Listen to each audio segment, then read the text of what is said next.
मागून खून करून पळून आलेल्या आरोपीत यास ताब्यात घेण्यास नायगाव पोलीस ठाण्याच्या गुन्हे प्रकटीकरण शाखेस यश. बिहार राज्य, जिल्हा नवादा येथील रोहा पोलीस ठाणे हद्दीतील 12 पांड्या या गावातील फिर्यादी नामे सरिता देवी सुनील रंजक ह्या त्यांचे पती हरवल्याची तक्रार देण्याकरिता पोलीस ठाण्यात आल्या होत्या. त्याच वेळी 12 पांड्या गावाच्या हद्दीत एक 6 तुकड्यात कापलेले मृत पुरुषाचे शव मिळून आले होते.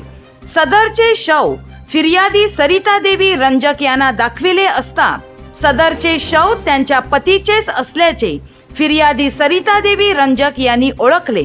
त्यावरून फिर्यादी सरिता देवी रंजक यांनी अज्ञात इसमा विरुद्ध तक्रार दिल्याने रोहा पोलीस ठाणे बिहार गुन्हा रजिस्टर नंबर 81/2024 भारतीय दंड